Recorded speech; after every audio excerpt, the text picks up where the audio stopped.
Hello, everybody. My name is Ravi Brahmbhatt. I am a doctoral student at University of Houston Clear Lake. Today, we're going to have a discussion about the book Thinking Ahead directly with one of the authors, Dr. Paul Wagner.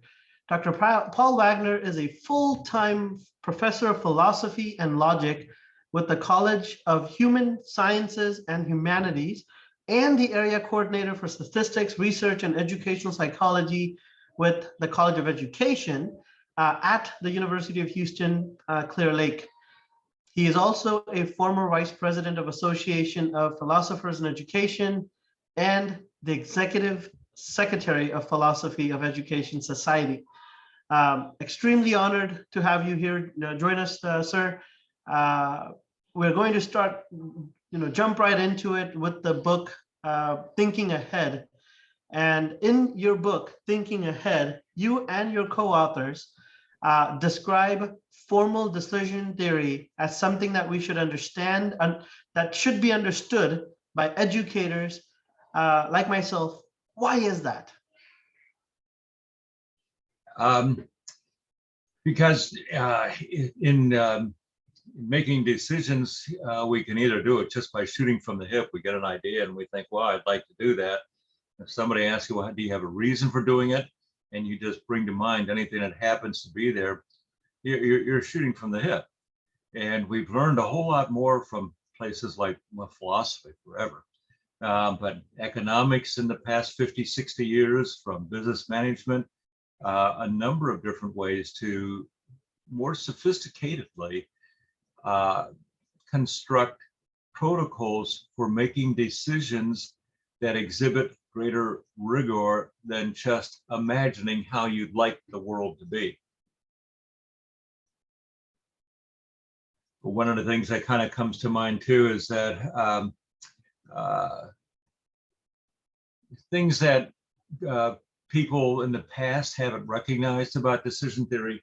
You look at most of your neighborhood organizations or places that you work at perhaps, and they're planning for the year ahead or whatever, and they go to the blackboard and they list things that they want to do, and then they put budgetary amounts with it all. And then if it turns out that one of those budgetary amounts cannot be reached, and so that goal or that objective has to be eliminated.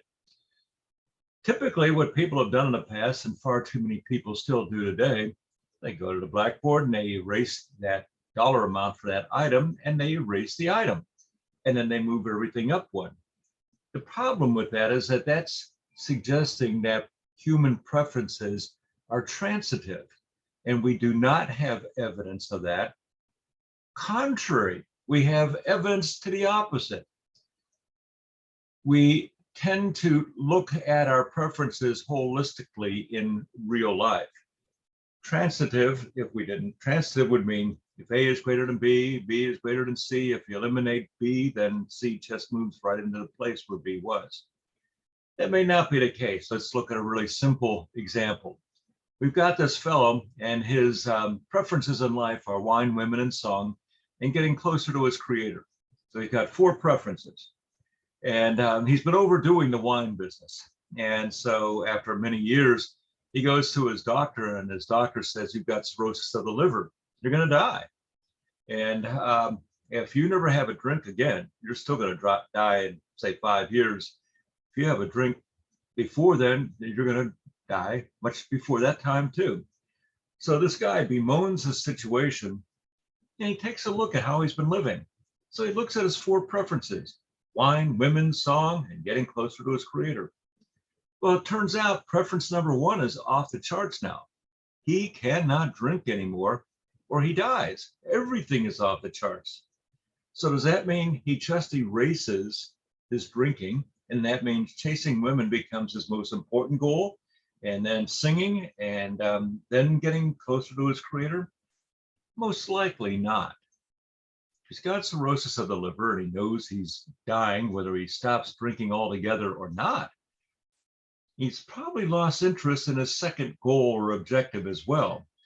And so the idea of chasing women has just disappeared as well, even though that had been goal number 2.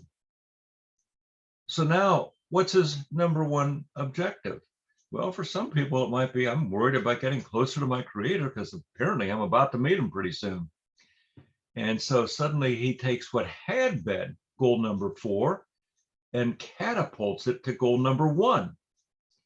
And then the goal that had been number 3 becomes goal number 2. You may still like to sing a song or two. In fact, maybe he's singing hymns now in church. I don't know. But the point being that just because you've eliminated one of your goals, it doesn't mean you just move everything up one. You have to address the list holistically all over again, because it may mean that your preferences need to be rearranged from top to bottom. That, in fact, is what psychology has told us about the transitivity and non-transitivity of preferencing in human decision-making, both as individuals and also in organizations. That made a lot of sense. So you talked about transitive. So specifically, how can preferences be non-transitive, and how can values be quantified? Well, we've already talked about that preferences obviously are non-transitive, given the example that we just gave. That's why we have to treat them holistically. How can values be quantified? Arbitrarily. Arbitrarily doesn't mean the same as recklessly. We can take any kind of a scale. Utilitarians did this back in the 19th century. You can take any kind of a scale and let's say we're going to go from 0 to 10. 0 means, I hate this. And 10 means this is wonderful. And 9 is almost wonderful, and so on. So we assign these numbers of how much we value this particular act or possession or whatever. We assign those numbers to the object or to the practice. And because we're going to develop ultimately a decision tree that is going to help us more rigorously find a path to the kind of life or possession that we value most, we've got to not just look at the quantification of what we value, but the likelihood that we're going to be able to secure what we value. And that likelihood is determined through the use of statistics, given our assumptions, and we look at what else seems to be evident about the world around us. We come up with a statistical estimation for each path leading from a decision node, where you get the branching of paths, from a decision node to some other future decision node. At that decision node, we may have 2 choices, we may have a dozen choices. But in any case, for each path, we look at both the likelihood of what it will lead to, and we look at the value that we have assigned to where that path might lead. So I have a question on decision trees, but before that, in the book, you had expected utility. What is expected utility? Expected utility is where we put these 2 things together, the value along with likelihood. You multiply the likelihood of an event occurring by the value you have assigned to it. So if you've assigned a value of 6 to this particular pathway, and the likelihood of this pathway leading to a certain result is 40%, you multiply 40% times the value of 6 to get a quantitative measure of what the expected utility will be if you take that path, given what you value about the outcome of that path. You do that for each of the paths leading from that decision node to some subsequent consequent. And at that subsequent consequent, you find yourself at another decision node with pathways that, again, are going to require you to assign value to outcome, look at likelihood of an outcome becoming reality, multiplying the two together, and then you make your choice for moving from that node up a selected pathway to the next node or to the final conclusion of it all. That's how you use expected utility to move you forward through a decision tree and to a more systematic resolution of how do you get what you want. So we know you start with certain assumptions, but at each decision node in a decision process, what should happen to optimize the approach? But before we answer that question, how do decision trees work? Let's start there. Decision trees work by just giving us an outline, a map, if you will, through a wilderness.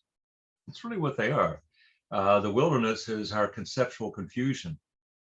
And so the map that we're going to create, the decision tree, turns that conceptual confusion into this branching from path to node to further branching until we get to our ultimate solution, which optimizes expected utility, meaning we're going to get the most value that we're likely to bank on realizing. We follow this path, the likelihood is the best that we can achieve for securing the greatest amount of happiness or satisfaction that we're striving for.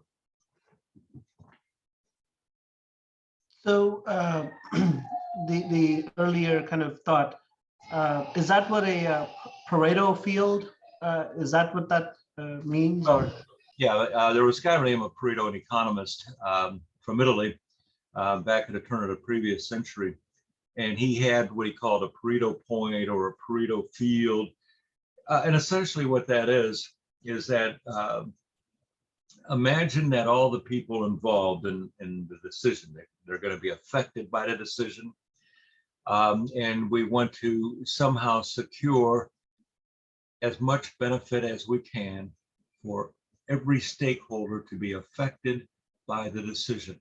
All right.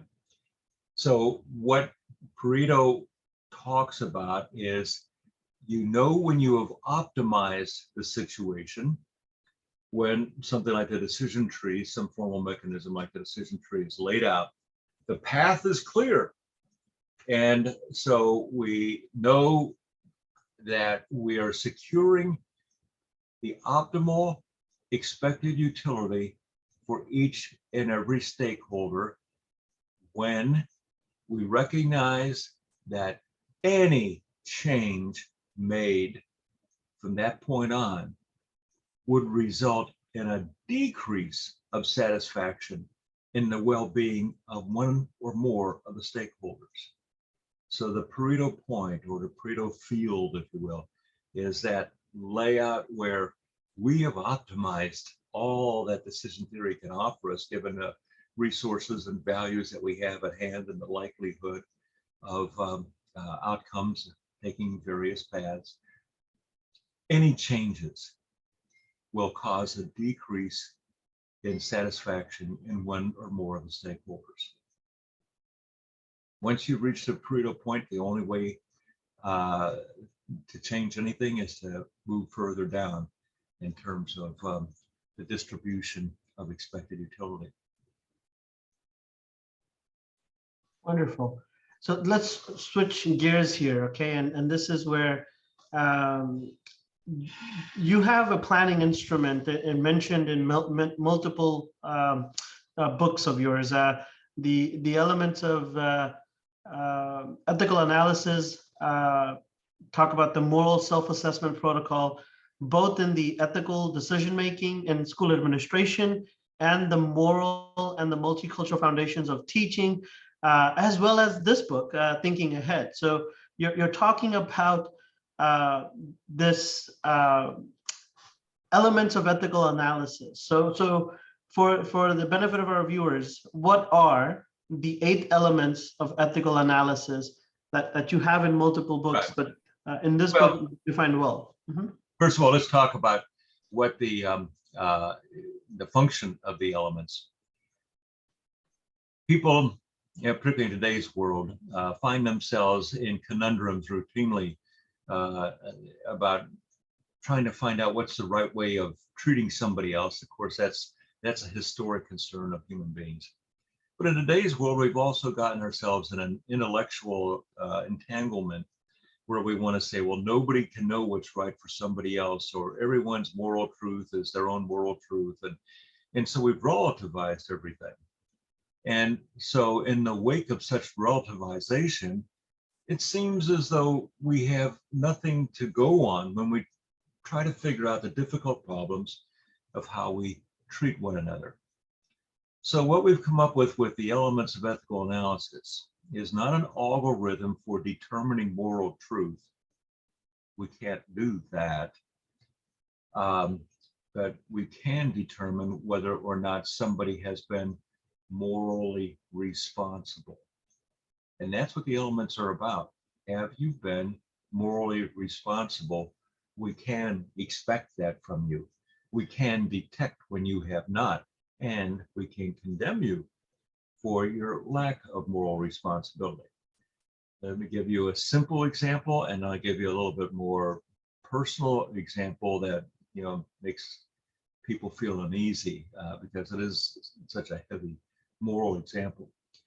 The first example is back in the 1950s, there was a baseball game in which the score was tied, and in the very last inning, somebody hit the ball over the fence in fair territory. The player ran the bases, and as he's coming from third to home, his teammates ran out onto the field joyously, lifting him to their shoulders, and ran across the plate and off the field and down into the dugout and into the locker rooms. Well, the other team stayed on the field. People watching the game were leaving the game. They thought it was over with. Ninth inning, the last team up to bat, and they get a home run. Game over. Well, when that other team had left the field, the catcher turned to the umpire. The umpire gave him a ball, and he stepped on the plate, and the umpire sat out. Well, how did that happen? Well, the guy who hit the ball over the fence never tagged home plate. And if you want to say, well, that's just a detail.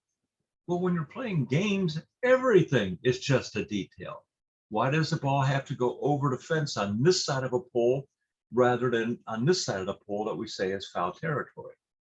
Why does the ball have to go over the fence at all? What if it just bounces up against the fence? Why can't we call that a home?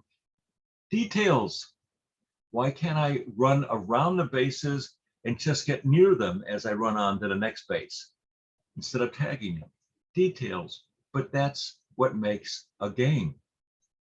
And so the player that hit the ball over the fence in fair territory, he only tagged 3 bases. He never tagged home plate. He left the field. His whole team left the field. They abandoned the field.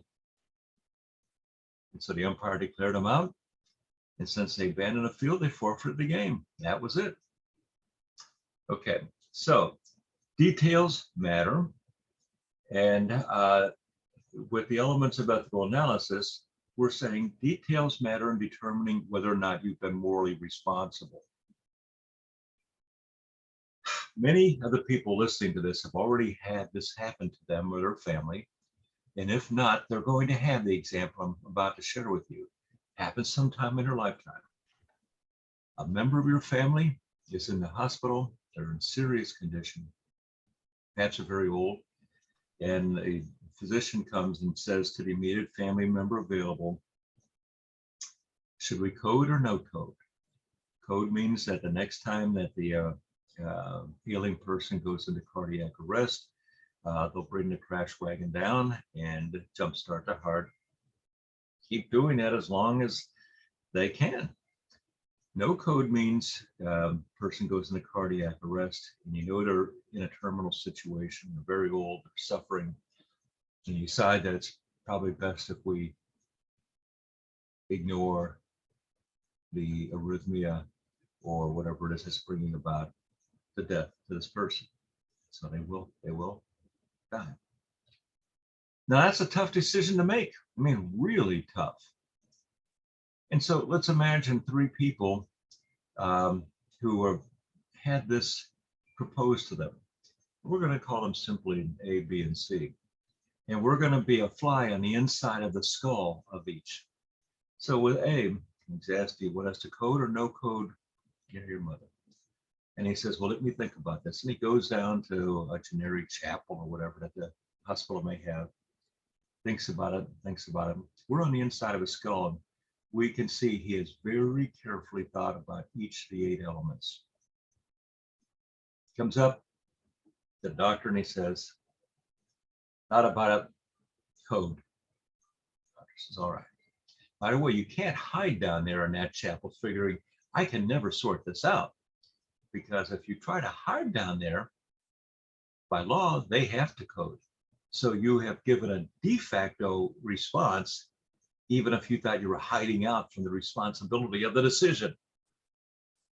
So you can't avoid it. Now, person B goes down there, same thing. They think their way through each of the 8 elements of ethical analysis. Bravo. Now they come up and they tell the doctor, no code. So the decisions of A and B are opposite. The final decisions are opposite. I doubt anybody listening to this can say with certainty they know which decision was the right decision, the true decision, somehow getting everything in place and just right. But can we not say each person was responsible? Because the way the situation is described, they went through each of the 8 elements of ethical analysis, which we'll talk about in a moment. But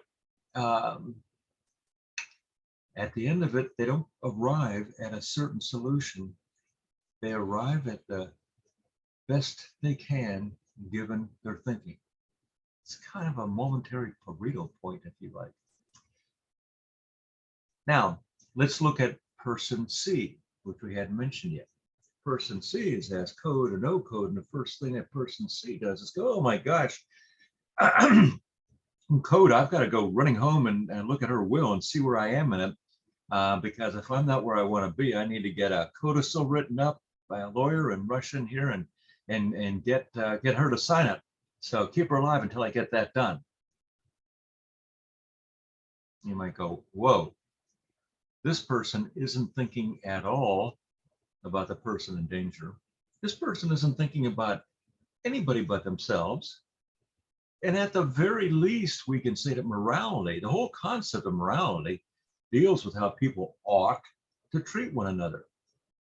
That's certainly what A and B were trying to do, right? And even though they came up with separate answers, boy, they worked hard to try to get it right. How ought, what's the best I can do to come up with a right-minded decision for my ailing family member? But C cared only about himself, even at the expense of the suffering of their own family member. So we can say of C that, they got a wrong answer. But here's what's more important. We can say of C that they've been morally irresponsible. He took no time to go through any of the elements. He only had one interest. What can I do for myself? And I don't care about the cost to anyone else as I try to take care of myself and myself alone. So you get to see there how both moral responsibility can lead to opposite answers, but people still can be morally responsible. And you can also see that when you can identify somebody as being morally irresponsible, that counts against whatever decision they come up with as being highly suspect about its appropriateness in the situation. Okay. So now, yeah, go ahead. No, that led me to think about, well, then is the element dealing with moral intuition the most important one? Well, you've got 8 elements of ethical analysis, and I'll just go down the list quickly. First Mhm. element of ethical analysis is, have you checked all the relevant empirical data? I mean, what facts that are present that are relevant to this, have you checked them out?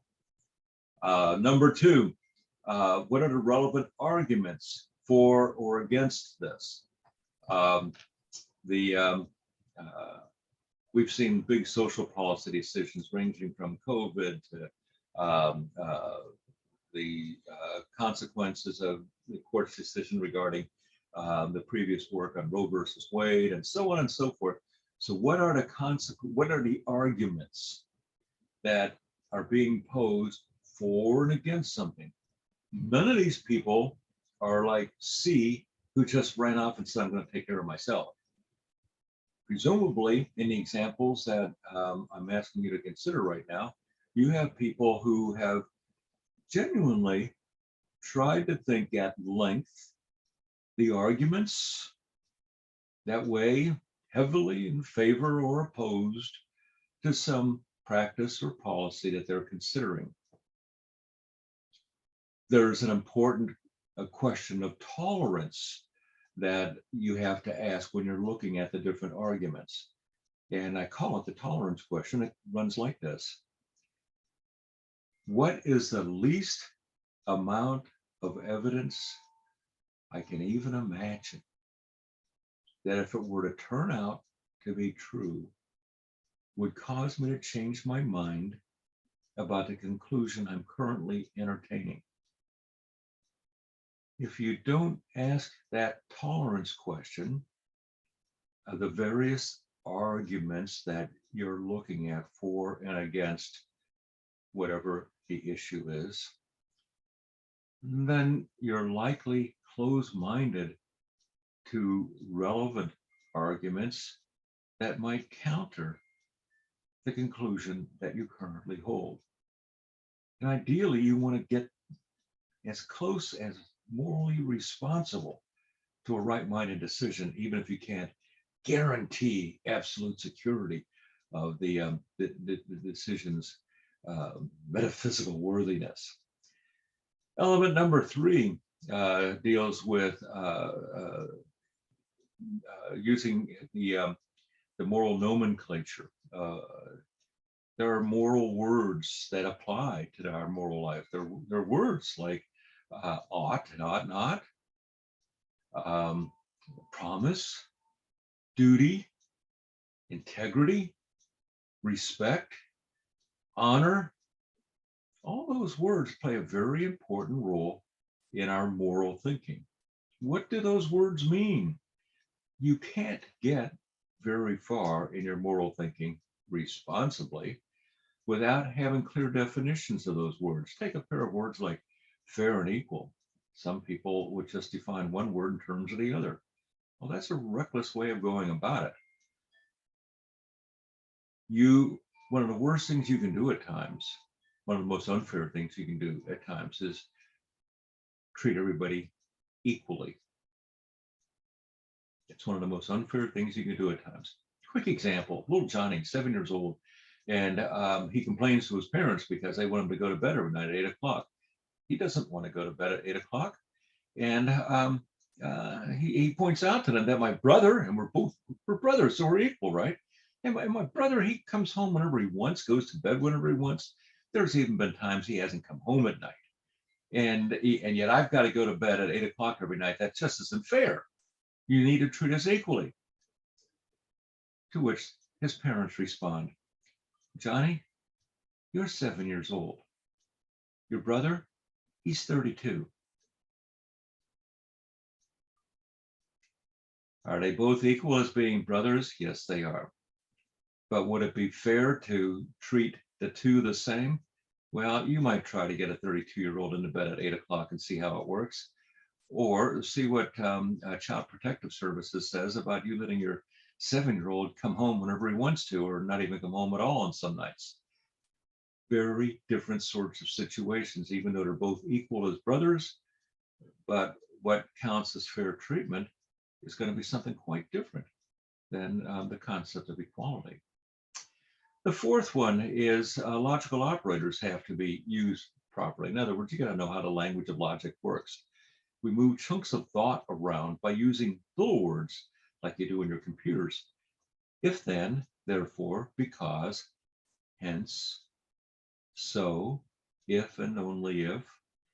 All those little words command chunks of thought to move about in a certain order. And if you've done it right, then they will determine a conclusion as a line of thought, given the assumptions you started with. If you don't use those words skillfully, then the conclusion that comes from what you think are your initial assumptions is kind of willy-nilly. I mean, there isn't a track record of take one on the journey from these assumptions to that destiny of that conclusion. The fifth element is that of intuition. And all too often, we find people talking about intuition as though that should guide everything we do in morality. Well, we know of way too many stories of people who suffered some mental defect, and as a result, they might have slaughtered all of their own children because they heard voices or whatever. Intuition has to be treated very carefully. It is not, and it is never, what decides what's morally right. The function of intuition is to tell you it's time to pump the brakes. You approach a stoplight, and the stoplight has gone from green to yellow, and it's about to go to red. What do? You're always supposed to prepare to stop. Pump the brakes. So if you've gone through all the elements of ethical analysis, but now you come across an example that you never anticipated, something that you just didn't figure was really a part of the whole thing, but now you realize, I guess that should be thought of also, you're puzzled. Well, that's your intuition, that gut feeling. And it's not just a hunch, not just a hunch at a moment. I mean, something that's from deep inside your gut going, I'm not feeling good about this. That's an alarm. And it's telling you it's time to pump the brakes and think your way through it again. It does not mean you must change your conclusion. It does not mean your conclusion is wrong. It may turn out that you do think that, but because of intuition, that doesn't determine that you must change your mind. Intuition just says, pump the brakes. Alert, think your way through each of the 8 elements of ethical analysis once again before confirming your decision. Element number 6 is simply to recognize that whenever you're dealing with the moral world, you're dealing simply with how people ought to treat one another. I came across somebody wearing a t-shirt one time in a mall, a popular mall, and the t-shirt said, "It's all about me." Well, nothing could be more in opposition to moral reflection than beginning your thinking with, "It's all about me." Moral reflection is about, it's all about us. Think of this, where did morality come from? Well, we see throughout all herd animals an instinct to cooperate. We're a herd animal. So we at least have that instinct to cooperate, just like wildebeests do, just like prides of lions do, just like hyenas do. We have an instinct to cooperate. In addition to that, we have this richly textured language that allows us to use, to search for more potent insight into how we ought to treat one another. In fact, oftentimes in our communities, we find ourselves creating moral rules and judgments because we have this language that we're able to utilize to give us guidance. So we go from cooperation to morality, which sits on top of cooperation. That's when we start thinking about, what's really the best way we ought to treat one another. not just what's instinctual. And then because of our richly textured language, we start playing around with rules that might guide us. Um, so it's clear that morality, if you're thinking about a moral problem, it's about thinking how folks ought to be treated, not just me at the cost of everyone else. So that's element number 6. Now, it doesn't mean that others don't matter or that you don't matter. All life matters. Element number 6 just says you're not the only player in the game. Number 7 says don't conclude that we have all the answers now and that everyone before us had no idea what they were doing.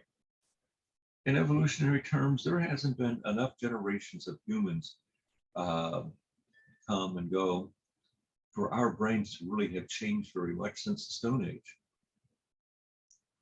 So the same sort of thinking that went on thousands of years ago is still relevant to our thinking about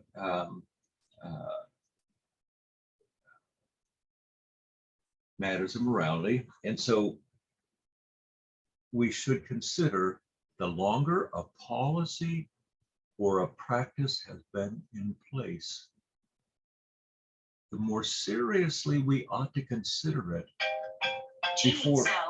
before we just throw it out and say, it doesn't matter, I have all the answers now. So the, what would be an example? Oh, when I was in undergraduate school myself many years ago, I had a professor who told us that the institution of marriage was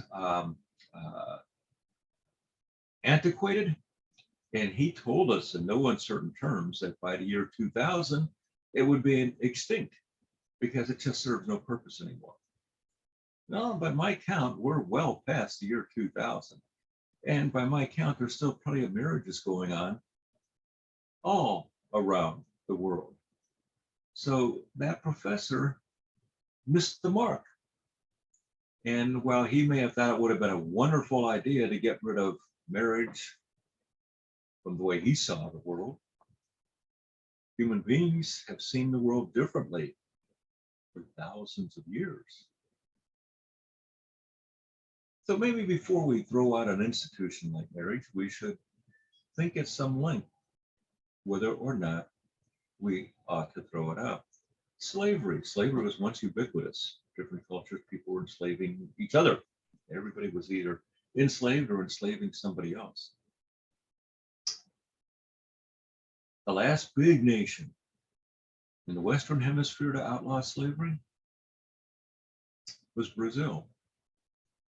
In 1860, let's get it right, 1865, I believe. Roughly 3 years after the United States outlawed slavery. The last nation on the face of the earth to outlaw slavery was a small nation, island nation off the east coast of Africa. I have a difficulty pronouncing the name of the island. It's like Marinata. But in 1983, they outlawed slavery, and they're the last nation on the face of the earth to formally outlaw it. Now, is slavery going on around the world? Well, certainly it is. Human trafficking is essentially a form of slavery. But we say of the people doing that, they're doing bad things. That's not what you're supposed to be doing. In any case, to just look at the issue of moral responsibility as an element of ethical analysis, the idea is look at how long a certain practice has been in place. Slavery was in place for a long time. Doesn't mean that it should stay in place. In this case, we're real happy to have gotten rid of it. In the case of marriage as an institution, we should think about why has it been an institution for so long, and that should affect our judgment about whether or not we advocate its demise or try to secure some way for its continuation. Element number 7, just like the other elements, doesn't deliver answers. Its point is just to say, you need to think about how long humans have been abiding by this kind of concern before you reach a judgment about whether humans should continue abiding by that concern or should dispatch it. And then finally, element number 8, we find ourselves in special roles in life. And so police officers have duties and obligations to come to the defense of somebody who's being threatened by an armed ill-doer. And ordinary citizens don't have that. School teachers have an obligation to worry about new stuff that may help improve student reading skills. And while all of society cares that their children learn how to read, they don't have a special duty to attend to that, but school teachers do. You see a car accident and people are hurt, and you run out there, but you know nothing about how to stop bleeding. You know nothing how to take a pulse. What are you to do? If you're a nurse or a doctor, there are things you could do. But if you're not something like that, you could do a lot of harm by just shooting from the hip and thinking, well, I got to do something. Got to do something, call for help. Call for somebody that, can be of assistance there. So our special, number 8 is our special duties place special obligations on us. They have to be recognized. Moms and dads have special obligations with regards to their children. By the way, their children have special obligations with regards to mom and dad. But the neighbors next door don't have those same obligations to your children. They have some obligations to all children, to all people in our community, but they don't have parental obligations to your children. And you do, because you're in the role of parent. So those are the elements of ethical analysis, and their function is to secure moral responsibility. If somebody has tagged all 8 bases, then regardless of the decision they've come up with, we're not in a position to describe them as having been irresponsible. If they've tagged all the bases, even if we don't agree with their conclusion, we still have to acknowledge they've been responsible in getting there. Okay. I did not expect you to list out all 8. That was awesome. Thank you. And you had examples. How can one use the elements? Well, the way that you use the elements is that when you have a moral quandary come your way, you take the time to think your way through it. When I gave the example of code or no code in a hospital, right? What people typically do is they go on down to the generic chapel and they sit in there and they think. If it's a decision, you're out in the street and somebody's about to be hit by a car and you've got to decide whether to jump in front of the person to pull them out of the way, or to hope that it won't happen or whatever.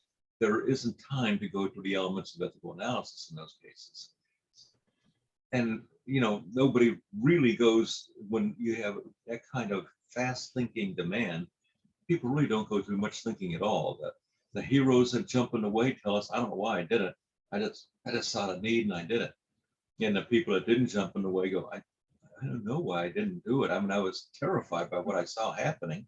And, so if there's not enough time to think your way through it, you can't think your way through it. But most of the big issues, certainly policy issues and big issues with, how we treat our spouses, our children, our neighbors, and so on, we've got the time to take a deep breath and think your way through all 8 elements and do the best that you can. I'd like to say one other quick thing about truth and morality. One of the fragments that we are dealing with in contemporary society is not only it's moral truth and truth in general relative, um, which it's not. It's inaccessible as a guarantee, but it doesn't mean that it doesn't exist and it's not something for us to reach for. But we also have a tendency, I think, I want to say at times that, well, truth, moral truth in particular, is in between. It's whatever is in between. Johnny says, you know, he hit me first, and Ricky says, no, he hit me first. And so a school teacher might say, well, the truth is somewhere in between. We don't know that, and that is really arrogant to solve moral quandaries with that arbitrary, well, the truth is always somewhere in the middle. Here's what we really have going on. Johnny says, Henry hit me, and that's what started a fight. Henry says, Johnny hit me, that's what started a fight. It could be the case that Henry's telling 100% the truth, and the other kid is lying his eye teeth out. It could be the case that Johnny is telling 100% the truth, and Henry's lying his eye teeth out.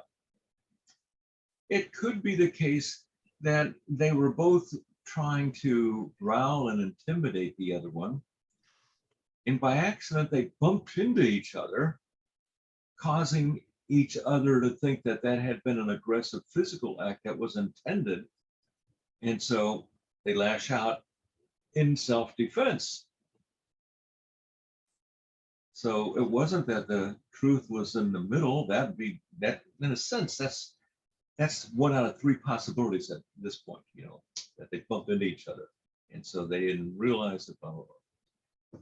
There's also a fourth possibility. It may have been the case that it was dark out. And as Johnny and Henry are there confronting each other, a bat happens to fly between them because it's dark out. And each of them feels a concussion, and or not, they haven't bumped up against each other. And they're almost stunned because they're not up against each other. They didn't see the punch come or whatever, but they think that the other guy thinks he's been punched, and I think I've been punched, and before you know it, they've got in a fight. Neither of them has an idea. So in the third case, the truth was kind of in the middle, right? Because they bumped up against each other. They did each bump up against each other. Not intentionally, they were just too close. In the first two cases, one was telling the truth completely, the other one lying. And in the fourth case, nobody could know the answer. A famous case along these same lines, if you remember the hearings that involved Clarence Thomas for Supreme Court Justice. And there was a lot of claims about whether or not he had been indelicate, and that led to the social harassment of Anita Hill. And you had some people watching these hearings, and they would have said, oh, Clarence Thomas is lying and Anita Hill is telling the truth. And we all saw the same hearings. How these people got that conviction, I have no idea from watching the TV, because most other people didn't get, you know, a firm conviction one way or the other. So some say Clarence Thomas is wrong. You know, he's lying about this. He must have said, you know, whatever. And what the final issue had been all had to do with whether or not he had made a joke about a pubic hair on a Coke can. This hearing was going on 10 years after the alleged joke about the pubic hair on a Coke can. There were other people that said Anita Hill is telling the truth, and Clarence Thomas is a big fat liar, and he really was, you know, making a nasty joke and trying to harass her. They're all watching the same TV. Where did you get enough evidence to draw a conclusion? Any of you people? Option number 4. Some comment was made about an object on a Coke can, and the other person laughed about it, not giving any kind of an indication that there was any harassment going on, but maybe feeling that inside. And and so in that case, who's at fault? Should somebody have signaled to the person who makes that kind of joke sometime previously that, well, that kind of joke is offensive to me? Give me an alert. So I really wish you wouldn't do that. Or the fourth possibility with the whole Clarence Thomas and Anita Hill thing is that it's been 10 years. Every cognitive scientist will tell you that when we remember things, we're always recreating things as well.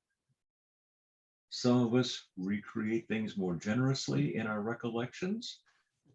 Some of us may do a better job of recollecting things as they were, but no one recollects things in a wholly unadulterated form. So 10 years have passed. Anita Hill could be the biggest truth teller in the world, and Clarence Thomas could be the biggest truth teller in the world. Both of them could genuinely be telling what they believe to be the truth. The fact of the matter is, nobody on the face of the earth knows what really happened 10 years ago at that moment. We have to acknowledge those kinds of things. So when we're dealing with the idea of morality, we don't want to go to a sloppy way of thinking and saying, oh, well, the truth is somewhere in between these two people talking. If you start doing that, particularly if you're a school teacher, you're essentially encouraging kids to be liars. Because if I claim one thing and that other person claims the other thing, the teacher's going to split the difference and say that truth is somewhere in the middle. So what you're really doing is you're teaching wrongdoers that there's a benefit to lying because you're more likely to get off the hook partially or altogether if they can't prove that you were the one that hit the other kid first. So avoid that idea that somehow truth is always in the middle. No one knows that. Sometimes it can be. But there's three other possibilities. No one knows. A is lying and B isn't. B is lying and A isn't. There's four possibilities. Then in the middle business is only one out of four possibilities. All right, two questions and we'll wrap up this session today. From yesterday's conversation about knowing for education, we talked about truth and knowledge. So what are moral truth and moral knowledge? They're very similar to generic truth and knowledge. Moral truth is the way things ought to be if all are to be protected optimally and all wants are secured optimally. Now, how can we ever guarantee we've got something like that? Well, we can't. So we can have it as an ideal. We would like everyone to be happy, healthy, and wise, that sort of thing. That would be the ideal. And we have to accept the ideal as being important. Martin Luther King Jr., for example, in his I Have a Dream speech, he talks about self-evident truths. And surely one of those self-evident truths that he's directly paying attention to at that moment is slavery, the wrongness of slavery, the wrongness of looking down on people just because of race or ethnicity and so on. I'd be hard pressed to find very many people that could make a case that he's wrong about claiming people should not enslave others. So, can there be moral truth? Well, it's hard to guarantee it.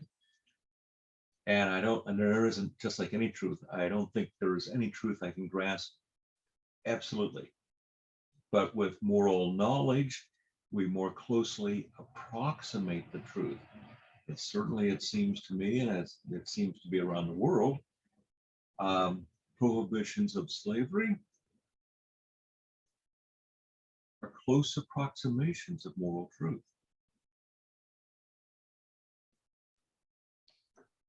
I can't imagine anything coming up with a closer approximation. But since I don't have like a godlike eye, I can't claim to have guaranteed the truth. But boy, the abolition of slavery is clearly one of those great approximations of Plato's ideal truths. So then, what does evolution say about cooperation leading to morality, or morality leading to making moral rules, then etiquettes and other social conventions? This takes us back to something I said just a little while ago, and that is evolution has given every herd animal the disposition to cooperate as one of our aces in the hole. Cheetahs and jaguars are fast and very powerful. They don't cooperate. You know, they're on their own, and their evolutionary aces in the hole are things like speed and strength. For a whole lot of other animals, all herd animals, for example, and the eusocial insects, bees and wasps and some ants. For herd animals and the eusocial insects, our ace in the hole is that we're able to cooperate, and that cooperation optimizes our well-being. There's a mathematical biologist at Harvard by the name of Martin Nowak. He has all sorts of computer models that he and Carl Sigmund from the University of Vienna have done together, and showing what happens if you start getting defectors into your community. A defector takes advantage of the cooperative arrangements that exist within a community. And sometimes a person who's kind of a weak cooperator, but they are a cooperator nonetheless, but they notice the defector seems to be getting away with a lot more. They're living better than I am. And so, maybe it'd be a good idea for me to kind of take some shortcuts. Maybe it'd be an idea for me to become just a little bit of a defector. Well, the more of that sort of thing you have happening, the growth of defectors weakens the resiliency of cooperation that evolution said, this is what keeps your community, your species together. So some of the computer models that Nowak and Sigmund have is that they show you reach a certain level of defection with any community, you're going to find a community fragment. It's got to fall apart. And you look at the fragments, if some of the fragments have a lot of defectors in them, well, they'll just go extinct altogether. In fact, Nowak and Sigmund would say even a whole species, we could imagine going extinct on the grounds that it had failed to utilize that evolutionary benefit of cooperation, and they drifted into taking care of old number one, and that resulted in them losing the edge they had on leaving another generation of themselves in the future.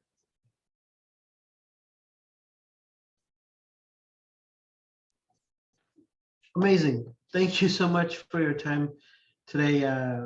We went a little over, but I feel the amount that you covered in this short time, almost 3 books got covered. So amazing. Thank you so much for the conversation. I am probably going to try to figure out what that magic number is. What's that percentage of defectors before everything goes haywire? but thank you so much, Dr. Wagner, for your time and wisdom. Once again, this is very much breakthrough. Folks, if you want to watch more of the content put together by Dr. Wagner on ethics, leadership, morality, and education, and so on, check out the YouTube channel, search for his name, Dr. Paul Wagner, and click on any of the videos. This one is covering the book Thinking Ahead. Dr. Wagner, thanks once more. Always a pleasure. Thank you, Ravi. You've been very kind. Thank you, sir.